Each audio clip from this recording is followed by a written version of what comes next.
Olá, pessoas, todas bem? Sejam muito bem-vindas ao Engenharia e Prosa, na série Segurança Pública. Hoje a gente está aqui com um expert em barragens, Paulo Guimarães, meu amigo também, proseador nato. Paulo, queria que você se apresentasse um pouco, contasse um pouco do teu trabalho e a gente tocar esse dedinho de prosa hoje. Certo, eu formei em Geologia na Universidade de Brasília em março de 1976.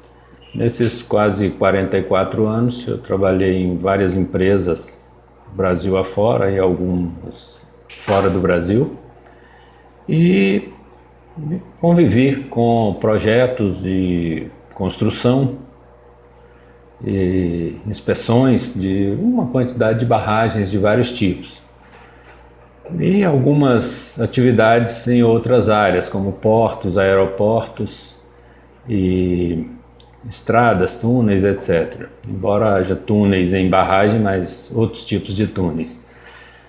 E hoje eu estou aposentado oficialmente, mas ainda presto alguns serviços em tempo parcial. Hoje em dia aposentar nem se cogita, né, cara? Ninguém para de trabalhar na verdade, né? Não tem como. Ainda tem uma certa energia e saúde. Ficar parado totalmente é um pouco chato, digamos. E a gente agradece essa sua vitalidade ainda de correr atrás e de certa forma, continuar, né? Transmitir conhecimento. E há essa questão da transmissão de conhecimento, porque a falta de trabalho, né, que vem nesse anda e para há um bom tempo, isso não tem aberto o mercado para os mais novos. E então a gente tem essa preocupação de ficar em atividade, né? E transmitir algum conhecimento para as gerações mais novas. Um buraco ali, né? Então você tem uma geração muito sênior, que é a que o senhor vive, tem uma geração mais nova, os recém-formados aí e tudo, mas entre o que seriam os engenheiros plenos ali, que estariam na fase intermediária, a gente tem uma lacuna aí a ser preenchida, né? Até para aquele processo, né? Foi treinado por fulano, depois passou por tanto, aí a cadeia do conhecimento ele vai descendo, você vai reaproveitando aquilo ali, né?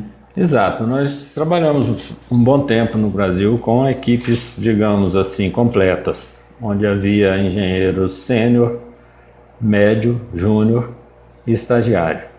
Hoje encontramos engenheiro júnior, raramente um sênior, os engenheiros médios raros e os valores dos contratos hoje em dia praticamente não permitem nem um estagiário.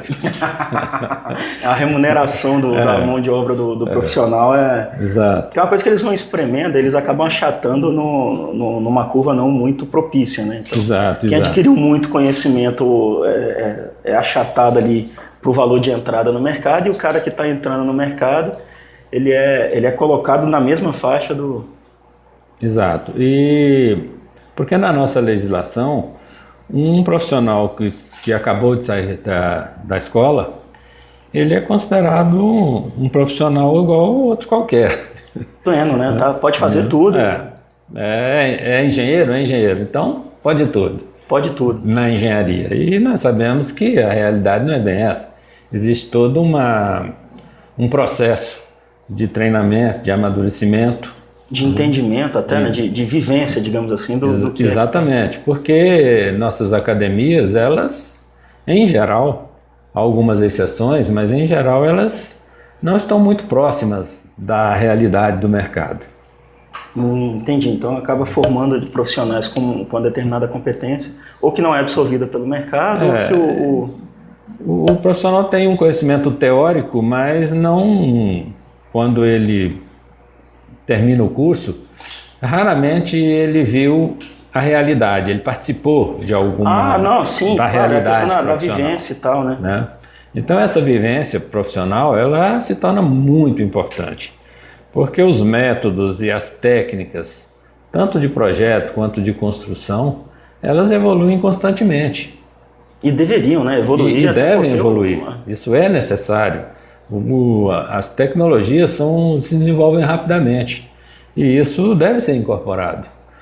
A gente demorava Por exemplo, uma barragem de um tamanho assim, embora classificada como grande barragem, mas, digamos assim, uma barragem, entre aspas, média, a gente demorava 4, 5 anos para construir, hoje constrói em 3 anos, por exemplo.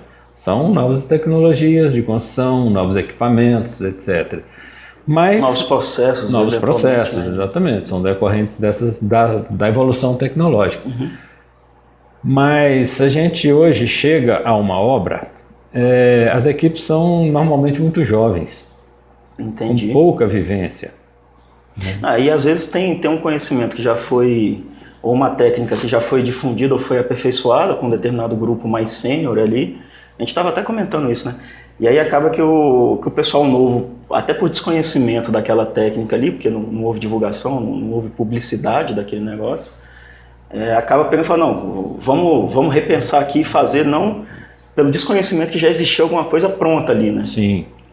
E aí a gente pode acertar muito bem, mas pode também errar muito feio, né? Exato. E na área de barragens, assim, minha opinião é que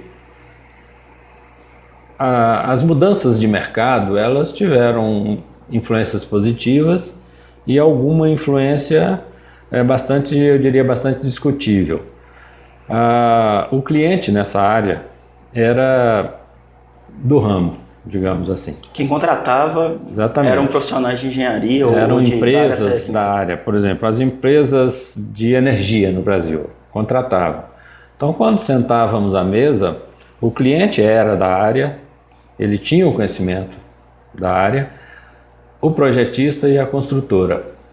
Com as modificações do mercado, hoje muitos dos clientes são investidores financeiros. São leigos na área técnica, são leigos na área técnica, de engenharia, né? Exatamente. Entendi. Então isso levou inclusive a que os projetistas fossem incluídos no contrato da construtora. Aí achatou de vez, né? A projetista trabalha diretamente para a construtora e não para o dono do empreendimento. E eles acabaram com a figura da engenharia do proprietário, do modo geral? Olha, ou ainda existe? Não, ela ainda existe, mas muito pouco praticada. É porque a engenharia do proprietário, para quem não estiver habituado com isso, é a engenharia que representa o dono do empreendimento, o dono da instalação, o dono da coisa, né? Como o Paulo estava colocando, como acaba que os grandes empreendimentos, os principais societários não são do âmbito técnico, eles requisitam, né, ou eles necessitam de uma assessoria técnica para entender a dinâmica que está ali, até como é que vai conseguir tratar melhor os problemas, porque vai ter divergência, não tem jeito, né? Você tem que ir ajustando. Sem dúvida, envolve muitas áreas da engenharia e até outras áreas não especificamente da engenharia. É um projeto e uma obra complexa. Né? Isso que a gente fala multidisciplinar, ou seja, várias disciplinas, né? Vários níveis de formação. Exatamente. E interdisciplinar. Então, dentro das engenharias tem toda a ramificação interna também. Então, há uma série de interfaces que precisam ser gerenciadas. E, para gerenciar todas essas interfaces, é necessário pessoas com experiência. Que consigam lidar com aquilo ali, interpretar, inclusive, as grandezas, né? Exato, interpretar e conciliar todas essas áreas. Né? E hoje, no meu entendimento, há falta de gente com esse conhecimento. Já há falta. O Brasil hoje vive uma situação assim, econômica precária e os empreendimentos estão muito abaixo do que o país precisa na área de infraestruturas e energia, etc, etc, etc. Se o mercado melhorar um pouco, haverá falta de profissionais no mercado. Sim, isso é importante. Então a gente forma excelentes profissionais, e aí lembrando sempre que a gente está ponderando pela vivência necessária em uma determinada área, não uma qualidade de formação, porque a gente forma excelentes profissionais, eles precisam de vivência, eles precisam receber esse conteúdo transmitido dos profissionais sêniores, que eles já viveram mais e já, como é que fala? É o bizu que o pessoal brinca, né? Não, tem que pegar o bizu, cara, isso daí não tem jeito. E a gente vive hoje uma falsa sensação de que existe uma mão de obra de engenharia formada que está aí trabalhando em outras áreas até que se acomode os efeitos da economia aí, mas num call desses profissionais, numa puxada imediata, não, bicho, vamos retomar, se botar na ponta do papel ali de um dia para o outro e chamar todo mundo, vai ter falta. Então não há profissional suficiente para suprir as demandas que o Brasil tem, até por crescimento. E eu não estou falando nem de um crescimento vertiginoso. Não. A gente crescer aí a taxa de quê? 4, 5% aí ao ano. Menos já... que isso. Um crescimento sustentado de uns 2% ao ano já geraria um problema de mercado. De falta, né? A oferta de profissionais com as qualificações necessárias. Hoje, se necessário, profissionais com um conhecimento um pouco mais aprofundado, já existe esse problema. Já existe. Poucos profissionais. Já existem demandas e uma dificuldade grande em suprir essas demandas hoje para profissionais mais sênior. De especialização, sim, né, e tal, sim. E de vivência. Eu queria até ver uma coisa, Paulo, até mudando um pouco, a gente fala, hoje está muito em voga esse negócio de, tem que monitorar a barragem, devido aos acidentes que tiveram, né, a ausência de manutenção, não é falta de monitoramento. Eu lembro que eu assisti uma palestra sua que você comenta até tem dois esquemas, um italiano e um até norte-americano lá, já da década de 70 ali, 60, que o pessoal já monitorava e conseguia dar uma resposta rápida a fim de evitar desastre maior. Eu queria que você comentasse um pouco da importância tanto da manutenção efetiva, né, quanto do monitoramento de barragem. O que se nota no Brasil assim, é uma questão que eu diria até mesmo cultural, das pessoas, assim, no geral, não só na área técnica, mas uma coisa geral da sociedade, é que as estruturas não necessitam de manutenção.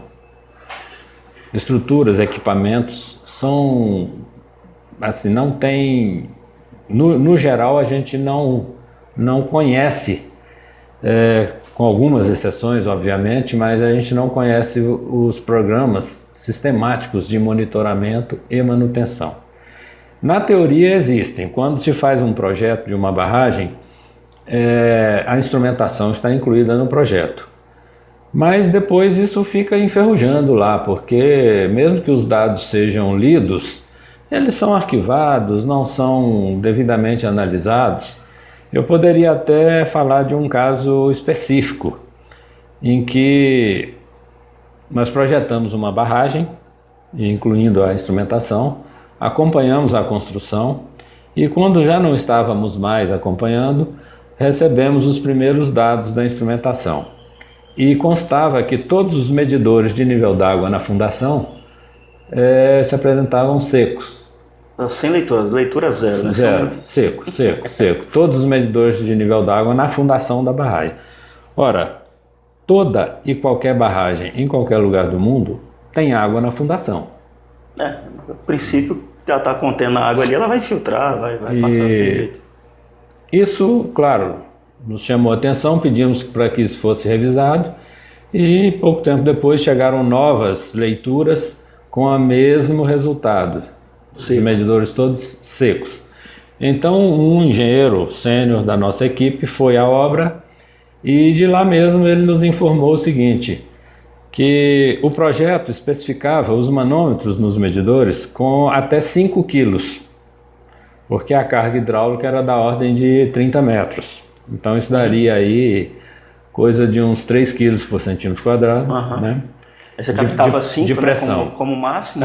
E o manômetro então especificado era para até 5 quilos.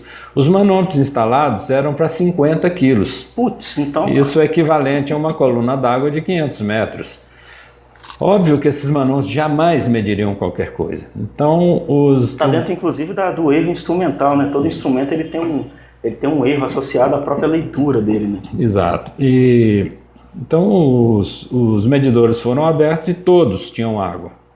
Todos tinham água, mas dava no mínimo mas ali... não tinha uma pressão suficiente para acionar um manômetro de 50 quilos, que estava totalmente em desacordo com o especificado no projeto. Ou seja, quem instalou não observou a especificação técnica e quem leu não tinha a menor noção do que estava lendo. Entendeu? Porque senão teria já questionado a própria leitura. Exatamente. Né? Como assim? Então vejam o seguinte, uma barragem projetada, e construída e instrumentada, dava resultados não reais.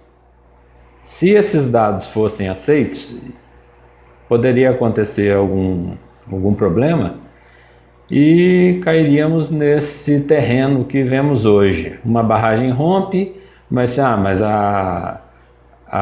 o fator de segurança era 1,5. Não era.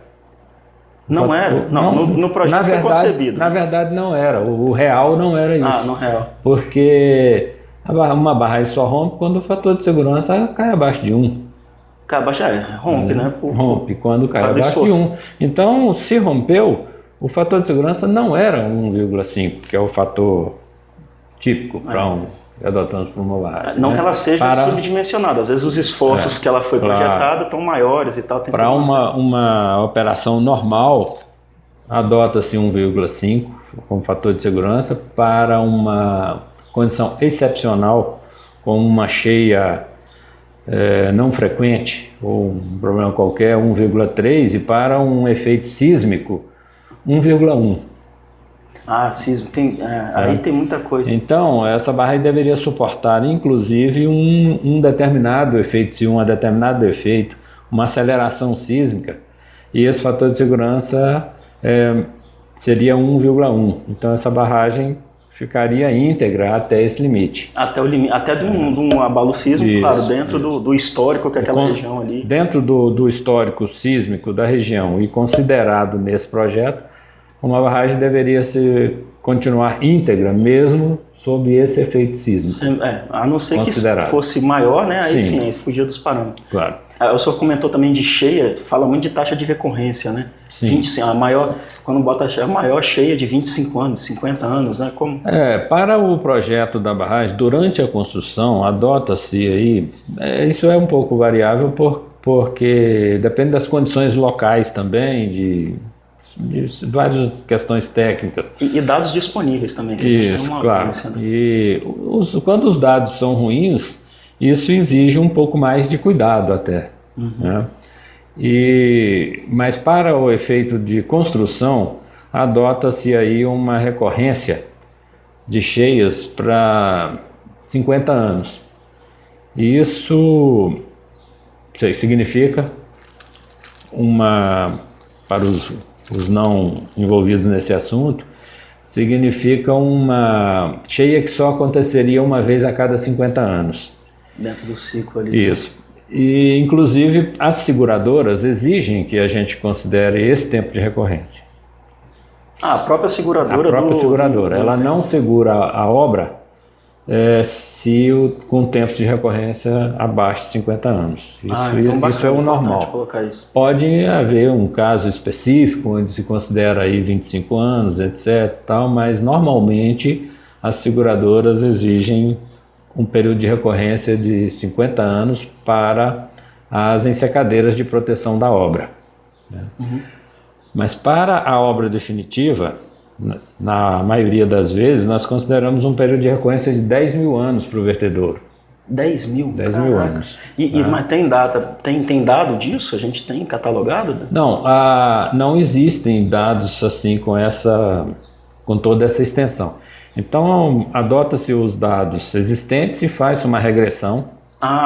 Esse projeto ali. Faz uma regressão e calcula-se um vertedouro de barragem para uma recorrência de 10 mil anos. Isso significaria, como o de 50, uma enchente que só ocorreria uma vez a cada 10 mil anos. 10 mil.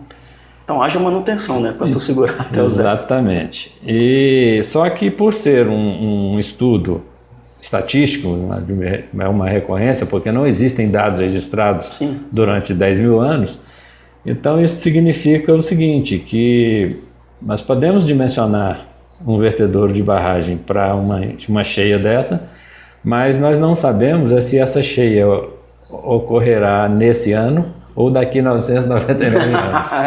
Porque o time não tem, né? Você não tem o mapeamento. Exatamente.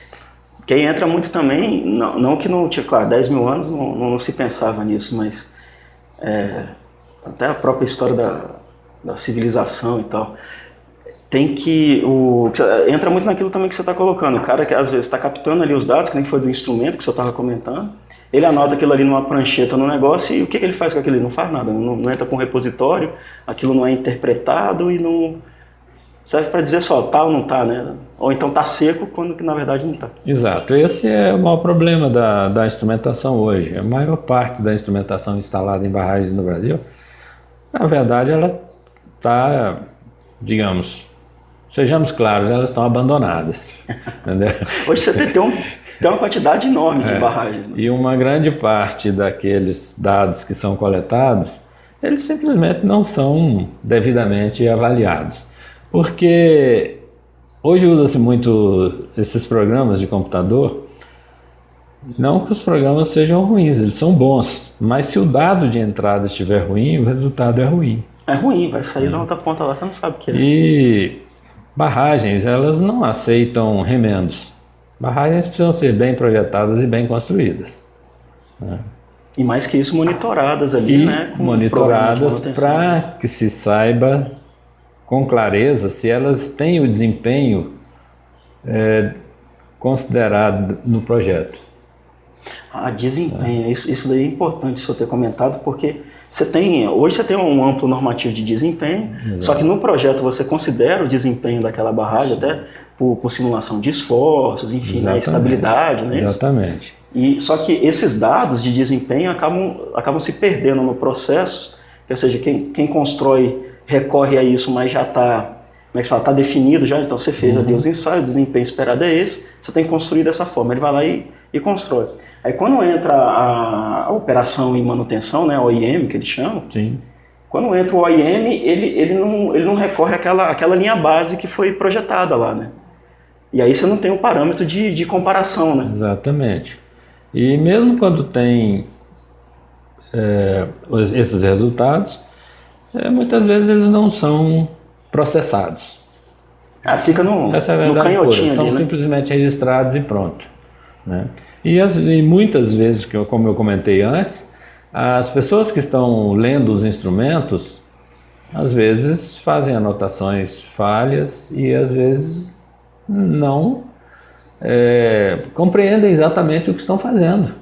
Exato. Entendeu? Isso... até pelo exemplo que o senhor deu, interpretar a própria grandeza do que está sendo lido ali. Exatamente. Então, quando se contrata uma empresa para fazer a avaliação de uma barragem, a pessoa chega a ver, digamos, só vê a casca do ovo. Né? Os instrumentos é que mostrariam o que tem dentro do ovo. Se os dados não forem bons, a avaliação é falha. Entendeu? E deve-se compreender uma coisa, o seguinte, a propósito até desses eventos que têm acontecido ultimamente no Brasil, porque nós passamos décadas sem ter esses problemas. Mas é isso que eu ia te perguntar agora, eu não lembro quando eu era menor de ter, eu não sei se não era noticiado ou realmente não tinha. Não, problemas graves eram raros. Uhum. E ultimamente isso tem se repetido numa frequência não usual, né? Uhum. Isso. Como eu dizia, a segurança absoluta não existe. Existe uma evolução tecnológica, o conhecimento hoje é maior do que em décadas passadas, mas o que nós podemos facilmente observar é que durante várias décadas nós tivemos poucos problemas com nossas barragens. E ultimamente isso tem tido uma frequência meio complicada. Há uma diferença grande entre barragens hidrelétricas, por exemplo, e barragens em mineração. Barragens hidrelétricas são obras definitivas. Barragens de mineração são vistas, assim, na prática, como barragens, digamos assim, provisórias. Porque ela vai assumir, a barragem normalmente é de rejeito de algum processo ou de algum subproduto ali. Exato.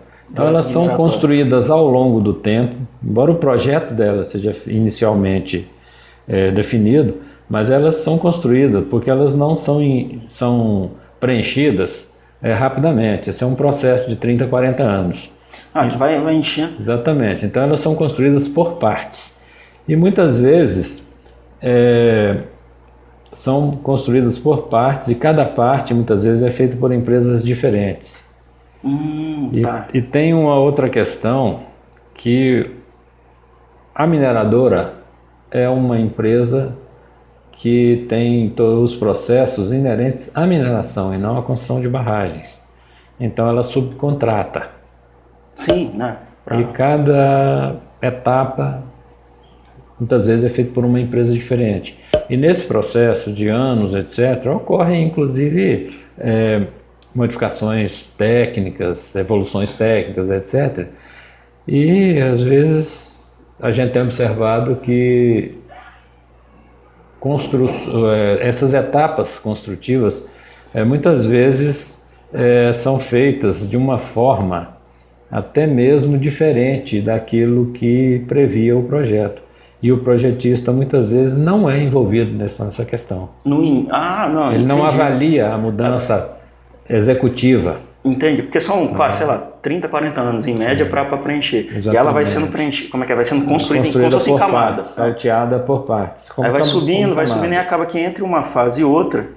Isso não tem problema construir por partes. Não, né? não tem problema nenhum. Isso. Tem problema nenhum. O grande lance é que entre o primeiro e o segundo, às vezes, sei lá, dá 10 anos aqui, Sim. Você melhorou a técnica construtiva, você melhorou uma série de coisas e essa camada aqui já pode ser empregada uma outra técnica. Houve casos, inclusive, de empresas que tinham bom conhecimento de construção de estradas, mas não de barragens. E aterros de barragens são bem diferentes de aterros de estrada. Numa estrada, se tiver um ponto defeituoso, pode-se abrir, reparar, sem nenhum dano maior. Mas no caso de barragem não existe remendo. Pois é, se abrir ali, abriu. Ela abre inteira, né? Os defeitos em barragens podem ser de projeto, podem ser de construção, podem ser de projeto e construção e inclusive de operação. De operação. A ausência da própria manutenção. Exatamente. Aí, né? Há um caso de uma barragem, um caso clássico aqui para nós no Brasil, de uma barragem em São Paulo, que por uma decisão de uma diretoria não técnica, as comportas não foram abertas. As comportas de emergência, As comportas do vertedouro não foram abertas e numa chuva excepcional houve um transbordamento e a barragem foi completamente destruída. Porque barragens de terra não suportam o transbordamento. Porque leva material, né, quando transborda e enfraquece erode a erosão, de solo entendeu? E aí a tragédia é enorme, né? Você tem não sei quantos mil metros cúbicos. É um grande problema. Né? E então há erros, falhas de projeto, falhas de construção, falhas de projeto e construção e também falhas de operação. Mas foi bom você ter colocado essa questão da gestão técnica de instalações, né? Que isso entra muito. A gente fala muito também em depreciação técnica dos ativos, né? Seja das instalações, seja da própria barragem, das edificações, obras de arte especial. Então você tem uma interpretação técnica do que é que está acontecendo ali, na própria degradação e tal. E aí eu queria ver até o que o senhor acha. Além da gente formar pessoas técnicas, a gente tem que formar pessoas técnicas competentes, inclusive para gestão, para cuidar também de outras áreas que requer um entendimento para tomar as providências que seja uma atitude emergencial. Porque com certeza devia ter em algum lugar no plano emergencial que tinha que abrir, sei lá, as comportas, abre a comporta do vertedor, senão vai dar... Não, toda barragem com vertedouro controlado, ou seja, um vertedouro com comportas, ele tem um manual de operações. Perfeito. Você tem os medidores de nível d'água, você tem controle da quantidade de água que está passando pelas turbinas e existe um manual de operações que diz em que níveis você abre a comporta e quanto deve ser aberto, em função das vazões afluentes, as vazões que estão chegando no lago. Né? Então, essa operação é importantíssima, porque a barragem pode estar totalmente bem projetada, bem construída, mas uma operação errada pode levar ao colapso. Sim. E é bem esse balanço aí, né? não, a taxa começa a aumentar demais, o que você escoa normalmente, ou para uma turbina e tal, não é necessário para fazer esse equilíbrio, então está entrando 10, saindo 5, vai subir 5 ali no nível. Exatamente. Então se você não operacionalizar essa... Num período de seca, quase toda a barragem mantém as comportas fechadas e a água passa pela turbina. Quando vem o período de chuva, na maioria das vezes, você mesmo turbinando, você precisa deixar uma certa vazão no vertedouro, porque a vazão afluente, a água que chega ao lago, pode ser maior do que a quantidade que está passando pelas turbinas. Você consegue processar ali. Então você não pode deixar passar do nível máximo previsto em projeto. Os níveis do lago de uma hidrelétrica, eles são definidos como um nível mínimo, que é aquele no qual ainda você pode turbinar. Né? Pode gerar energia, né? Gerar energia, exatamente. Um nível máximo e um nível maximorum. É um nível maior que a barragem suportaria. Acima daquilo ali já Acima corre daquilo risco. já temos riscos muito elevados. Mas tudo dimensionado para dentro até dessa manobrabilidade de vertedor aí, manter abaixo desse maximorum, né? Exatamente. E aí das estruturas da barragem, que as barragens podem ser de terra, de concreto, de rocha, e ainda tem variações que barragens de terra podem ter filtros de areia, podem ser de mantas sintéticas, né? E assim, muitos tipos. Existem barragens mistas de areia e de solo e rocha. Existem vários tipos de barragens. Sim, tem uma que são preenchidas com concreto. Além disso, você tem nas barragens hidrelétricas, você tem toda a parte eletromecânica. Sim, que fica dentro lá da casa de força, normalmente. No vertedouro, o controle de todas as comportas para controlar esse nível d'água no reservatório, e a casa de força, com todos os equipamentos eletromecânicos, porque hoje as usinas mais modernas e umas mais antigas que foram modernizadas, elas são operadas remotamente. Sim. E tem uma linha base muito bem constituída. Se tem uma coisa, né, dentro das hidrelétricas que eu admiro muito no processo consultivo de engenharia, é que eles normalmente seguem os processos. Então você tem lá parte de projeto, de construção, aí você tem os testes e comissionamento, que é a entrega para a operação e manutenção. E aí você tem lá os parâmetros de projeto, que são a linha base do que os índices de desempenho vão sair ali do projeto. O comissionamento vai trazer os elementos então você dimensionou para 10, o máximo que ele está dando aqui é 10.1 ou 9.9, então 9.9 é o máximo que aquilo ali vai dar. E aí você começa depois a monitorar e a ter esses, como é que se fala?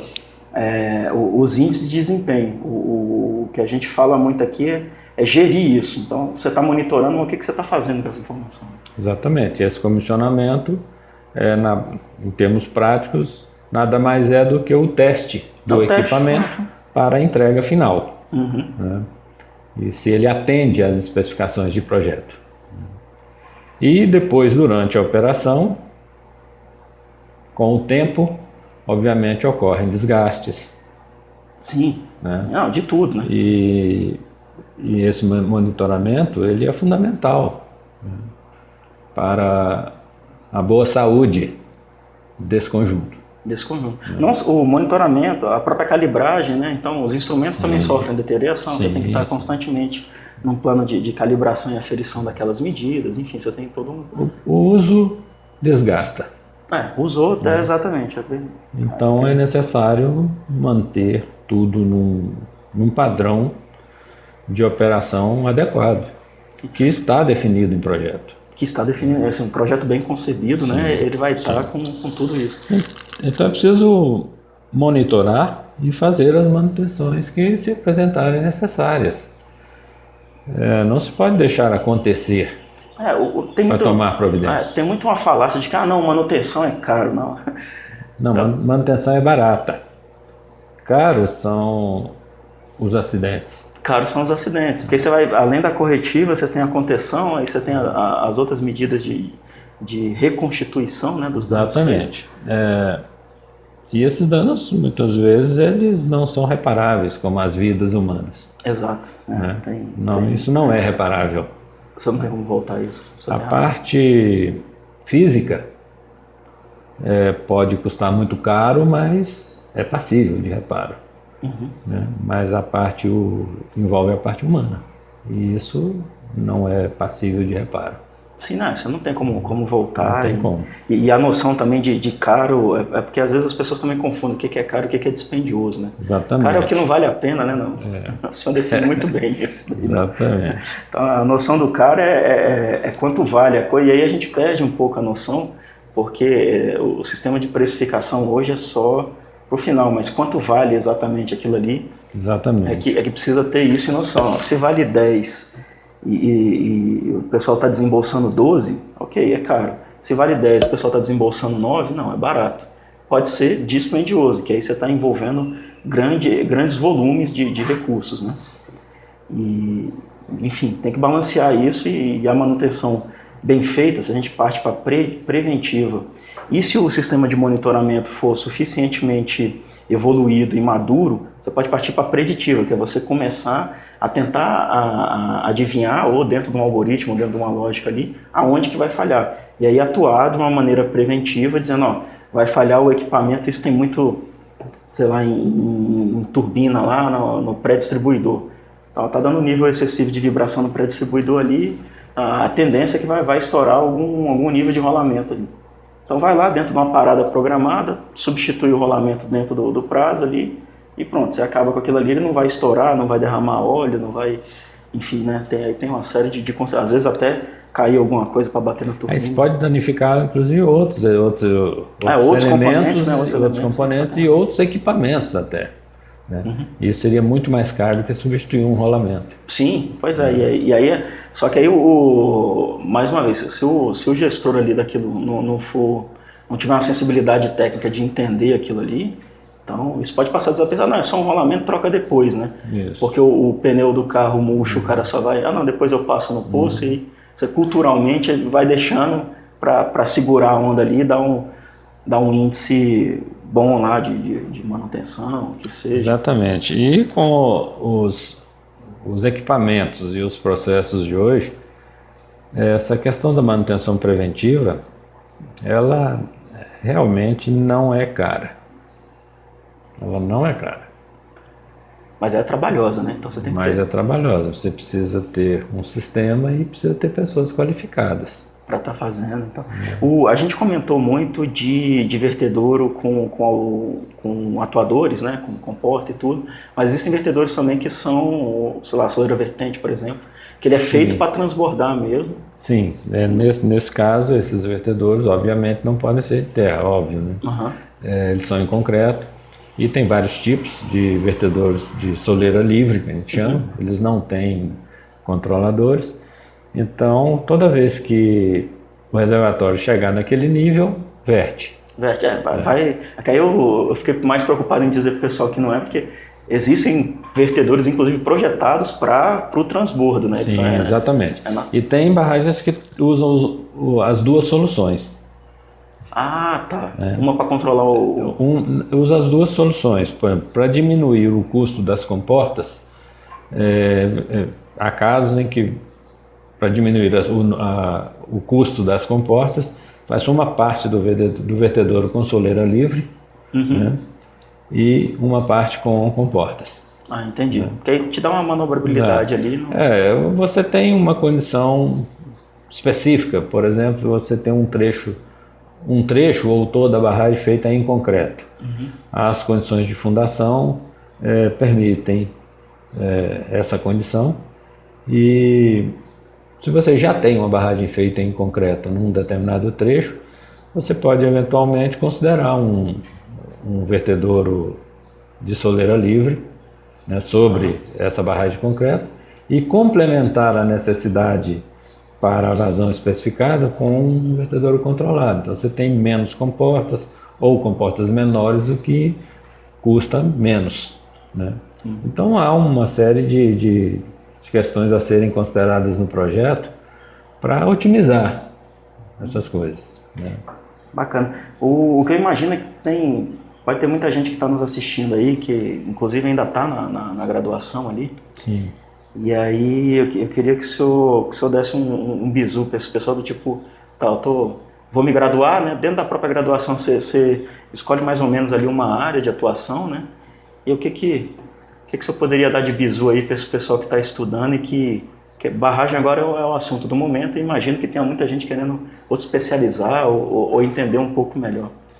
Certo. Eu faria uma observação seguinte.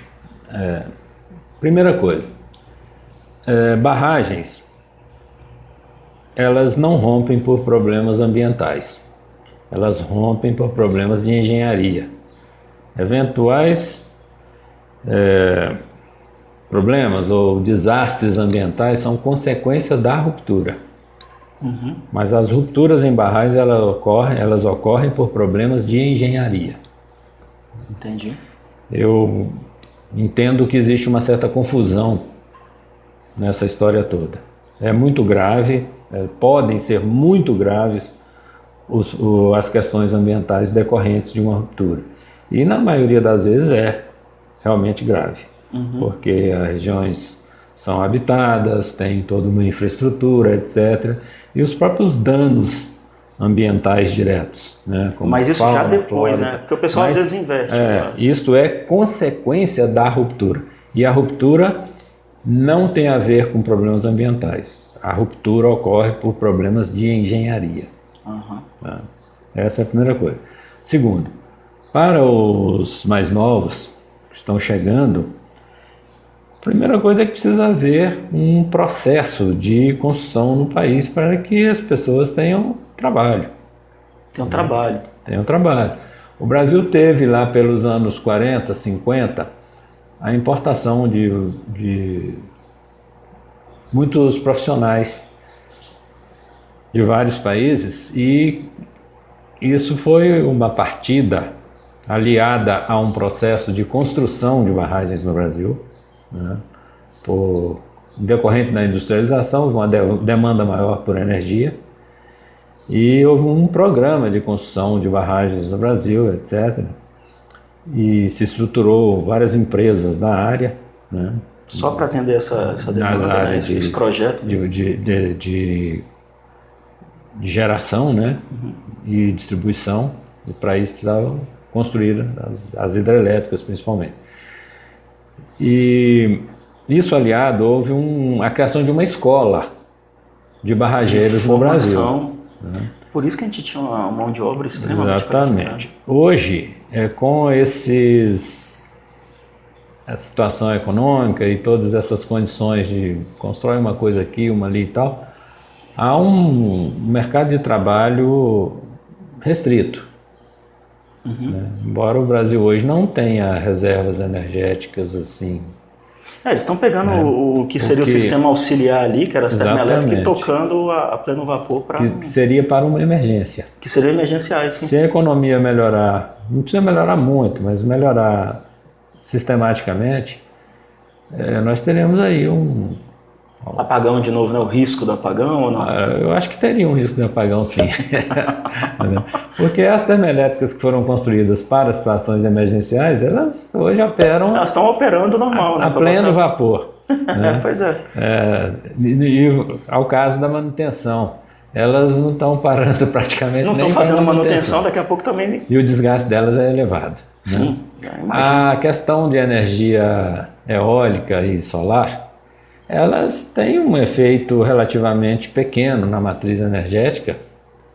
Até pela não a eficiência dela, porque a eficiência tem a ver com rendimento, mas... A questão está voltada ao conhecimento tecnológico atual, porque nós não temos como armazenar a energia gerada para uso posterior. Ela é gerada e se nós temos vento, nós temos geração eólica, mas se não tiver vento, nós não geramos. Entendeu? Exato. A energia... Dia nublado você não consegue também produzir. A energia solar, se tem sol, nós geramos. Se não tem sol, nós não geramos. E nós não conseguimos hoje. Isso, certas questões técnicas evoluíram muito nos últimos tempos. Geradores eólicos hoje têm mais que o dobro do tamanho dos geradores eólicos há 10 anos. Do início. Entendeu? Mas mesmo assim, por exemplo, as baterias não tiveram essa evolução toda. Pois é. Nós não conseguimos armazenar essa energia para utilizar depois. Só quando tem barragem mesmo, que aí você estoca ali uma quantidade de água para processar, né? No caso da hidrelétrica, nós reservamos a água e podemos gerar quando houver demanda, inclusive no período seco.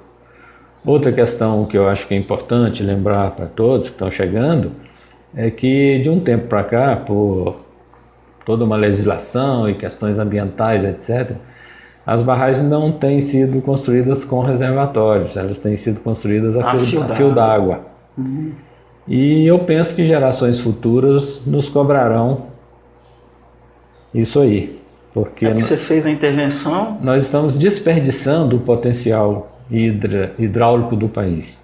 E dentro da matriz energética, o potencial hídrico, exatamente, se me falha a memória, é um dos até. Porque países que as pessoas viajam, veem grandes campos de geração eólica e solar, etc. Mas são países que não têm recursos hídricos. Sim. Não, e a área abrangida por isso é enorme. É enorme. Absurdo. Tem seus probleminhas também. E eles utilizam isso, o custo ainda é bastante elevado em relação, no Brasil, isso ainda é o custo elevado em relação à geração hidráulica, mas esses países que usam isso em larga escala é porque não têm recursos hídricos. O que eles tinham já usaram. Eles não vão conseguir explorar de qualquer jeito. O que eles tinham já usaram. Então a situação deles hoje é, ou gera, mesmo a um custo relativamente elevado, quando comparado com o hidráulico que eles não têm mais, ou eles queimam óleo ou gás. Óleo ou gás. Que também é caro e também polui bastante. Polui bastante. Entendeu? E então tem várias questões que...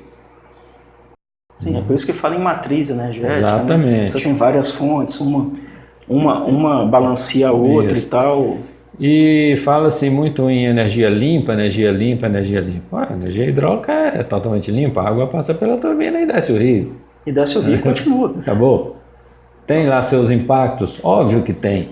A existência da humanidade no planeta é um impacto. A humanidade não voltará a viver na caverna. Não vai. Nua e roendo raízes. Dificilmente. Isso não acontecerá. Só se for como consequência de uma guerra nuclear total, que sobre apenas algumas pessoas. Mas até a própria raiz é radioativa, né? Fora isso, então acho que é o seguinte, e uma coisa que eu devo lembrar também, principalmente aos mais novos que estão chegando, é que barragens não são construídas só para geração de energia elétrica e para contenção de rejeito de mineração. Nós precisamos de barragens para múltiplos usos. Nós precisamos de água para irrigação, para produção de alimentos, dessedentação dos animais, né? Nós precisamos de água para abastecer as cidades, para todas as atividades que uma pessoa tem. Basta lembrar que o nosso corpo tem aí mais ou menos 60% de água, né? E que nós precisamos de água o tempo todo, para todas as atividades que nós conhecemos, né? Precisa reidratar e tal, você precisa consumir água, né? Exatamente. Então, barragens são construídas também com usos múltiplos, né? Mesmo que toda a geração de energia fosse substituída, você ainda precisaria. Mesmo assim, nós ainda precisaríamos de reservatórios, porque é público e notório que nós temos períodos de chuva e períodos de seca. E a água que vem no período de chuva, se não for reservada, ela vai embora para o oceano. O final dela é no oceano. E nos períodos de seca mais pesadas, como faremos o abastecimento? Até para consumo e tal, né? Para o consumo humano, os animais, irrigação das plantações, a produção de alimentos, etc, etc. Entendeu? Fantástico. Então é preciso pensar nisso tudo. E tem N atividades envolvidas nisso aí tudo. Então há muitas áreas de especialização. E hoje tem inclusive alguns cursos, mas eu devo lembrar também que é o seguinte, então são cursos de 40 horas que tornarão um profissional, um especialista na área. Vivência, né, Paulo? É preciso conhecimento teórico como base, mas é preciso vivência, precisa aplicar esse conhecimento, participar dos processos, né? Nós trabalhamos nessa área, essencialmente, a base do nosso trabalho é a natureza. E na natureza, devemos sempre lembrar, a exceção é uma regra. Sempre encontraremos variações. Nós trabalhamos em uma faixa que nós consideramos adequada, mas é preciso muito critério, muito cuidado, porque essa atividade, as barragens, são semelhantes. Basicamente, o que você tem numa hidrelétrica gigantesca, média ou pequena, são as mesmas coisas. O que muda é a escala. A escala. Mas como você depende da natureza, isso está numa determinada região do planeta, num determinado rio, numa determinada condição geológica, numa determinada condição climática, etc., você vai ter variações decorrentes disso aí. Não adianta tu pegar um projeto que funciona muito bem aqui, sei lá, e botar lá na China, por exemplo. Não há padronização para isso. Exato, esse que é o ponto. Você vê que cada vez que você projeta uma hidrelétrica, você tem que encomendar a fabricação dos equipamentos, porque eles são específicos. São específicos para aquele aproveitamento. Em função daquele aproveitamento, ter o melhor rendimento, em função de vazão, queda, né?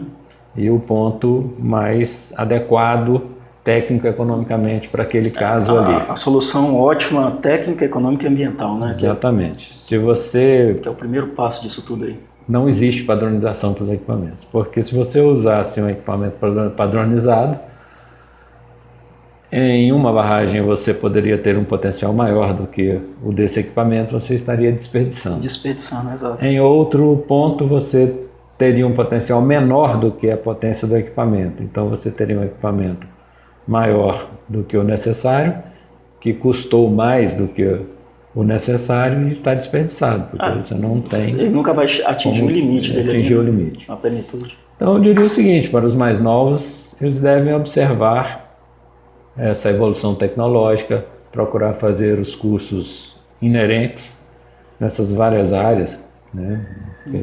Isso envolve praticamente todas as engenharias. Sim. Além disso, toda a parte ambiental, com todas as outras ciências ali. As ciências humanas, inclusive. Inclusive comunidades ribeirinhas que fazem. Você tem envolvimento de comunidades, etc.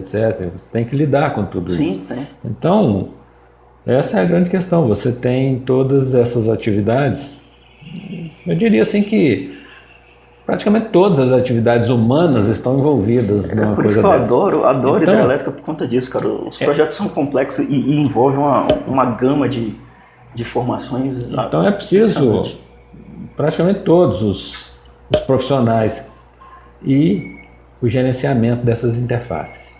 Sim, importantíssimo é a coordenação desses processos, aonde que cada área entrega para outra e aquilo ali se junta. Isso é bastante complexo e é uma área de especialização importantíssima. Hoje é difícil conseguir profissionais nessa área. Não, sim, especializado nessa coordenação. Inclusive por falta de trabalho na área.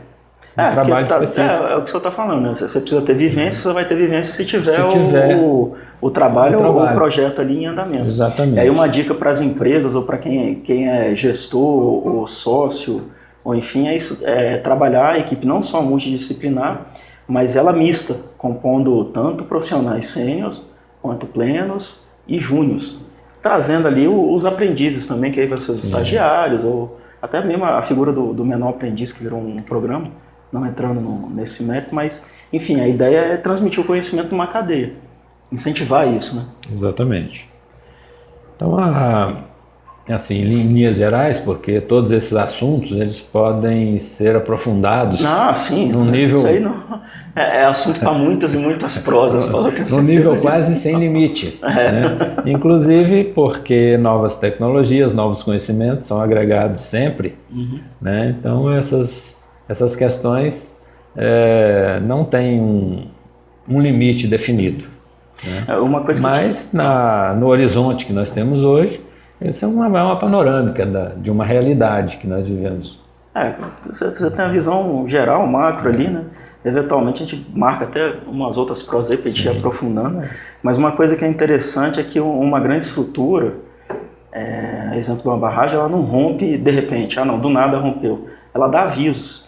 E por isso que o monitoramento e a interpretação, né, a continuidade desse monitoramento e práticas de manutenção são essenciais para conseguir entender aquilo ali. Cara, tá avisando, vai romper, vai romper, vai romper. Então, a hora que faz, aí rompe mesmo. Né? E outra questão aí que avaliar uma barragem e fazer inspeções e avaliar as condições de uma barragem, isso não é uma atividade para uma pessoa com experiência limitada. Mesmo para profissionais muito experientes, é uma avaliação complexa. Que você está sempre vivenciando, como você falou. Inclusive, é o seguinte, você pode ser chamado para fazer uma avaliação e você não ter exatamente os dados reais dessa barragem. Tá. Essa é uma questão, entendeu? O SBILT, o como construído, muitas vezes você não encontra. Aqui fica um jogo de empurra, isso não é definido em contrato. Exatamente, isso pode haver durante a construção. Pelo seguinte, você sabe que esse é um projeto complexo e demorado. Então você define o projeto de maneira que você tenha as condições definidas para a construção e um orçamento. Então, essa barragem é licitada, a construtora vem e inicia a obra. E a projetista vai detalhando o projeto à frente da construção. Pode haver, inclusive, casos em que há modificações durante a construção. Inclusive do arranjo maior, né? Ou por um abalo sísmico. E processo de construção e tudo. Então, isso aí muitas vezes não está no SBILT. Não foi registrado. Não foi registrado adequadamente. Então, um profissional muito experiente, ele vai avaliar uma barragem. Chegando lá, ele pega o projeto, avalia as condições propostas no projeto, visita as estruturas, mas ele não consegue saber lá dentro se houve alguma modificação, ele não consegue saber porque não está registrado. Não foi registrado. Entendeu? Isso daí é uma preocupação. Não é fácil essa avaliação. E chamo a atenção, assim, veementemente, que não basta receber um dado e rodar um programa. Se o dado de entrada tiver falho, o resultado será falho. Pelo menos alguma análise crítica ali no que você está recebendo, até para saber se está dentro da ordem de grandeza esperada. Exatamente. Né? E essa ordem de grandeza esperada, a avaliação dela exige sempre uma certa experiência. Sim, tem que ter passado por aquilo ali, entender. Não basta que as contas do programa estejam certas. Porque dificilmente ele vai errar a rotina dele, salvo algum lapso ou alguma coisa. Aí a rotina dele é definida, entrou aqui, ele vai cuspir aqui. Com certeza. Esse processo aqui, normalmente, ele não... O problema, normalmente, não está no programa. O problema, normalmente, está no dado de entrada. No dado de entrada aqui, que vem do... Ou ele foi mal coletado, ou foi mal interpretado, entendeu? Ele não está sendo entendido, né? Porque você está pegando ele ruim e não consegue nem identificar que ele quer ruim, né? Exatamente. Se o operador do programa está... normalmente, ele não está lá na barragem. Ele está numa cidade, no escritório de engenharia, e ele recebe esse dado de campo, né? De campo, que é enviado a ele. E a não ser que seja uma coisa tão gritante como que a gente comentou no início, de uma fundação de barragem 10 vezes, né? Se apresentar seca, entendeu? Uma coisa dessa chama atenção imediatamente. Mas, de longe, esse operador do programa, ele de longe dificilmente vai avaliar certas falhas que podem vir do campo. Até no próprio relatório, normalmente ele fala, considerando que os dados Então ele não faz nem Olha, às vezes até a transcrição de números de um registro de campo. Para dar entrada lá. Ao ser enviado para o avaliador, ele pode ser, como se diz, passado a limpo e pode haver uma troca de número, uma coisa desse tipo. Botar uma vírgula para cá. Se for uma coisa muito acentuada e o avaliador tiver uma boa experiência, ele pode até detectar aquilo. Mas às vezes pode ser uma diferença que não apareça muito e ela pode ser determinante no resultado. Entendi. Bom, então pessoal, esse foi Engenharia e Prosa na série Segurança Pública. Conversamos hoje aqui com o Paulo. Paulo, queria que você se despedisse do pessoal. E você que chegou até aqui, gratidão pelo seu tempo e pela resiliência. E obrigado por acompanhar aí o canal e querer conhecer um pouquinho mais e dividir esse espaço de prosa conosco. Eu agradeço a atenção das pessoas que tiveram a paciência de nos ouvir. Né? E lembrando que hoje nós vivemos aí essas situações, mas nós, os profissionais, não devemos jamais, como diriam os antigos, arriar com a carga. Boa. Nós temos a obrigação ética de manter as coisas nos devidos níveis, né? E nos esforçarmos para manter uma evolução visando bons resultados. Sim, todo mundo levanta todo dia querendo acertar. Né? Claro. Nós temos, claro, uma série de riscos que são inerentes às atividades. Sim. Não existe nenhuma atividade sem algum risco.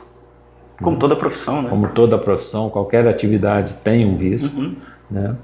Mas nós devemos ter sempre em mente que nós devemos controlar ao máximo, né?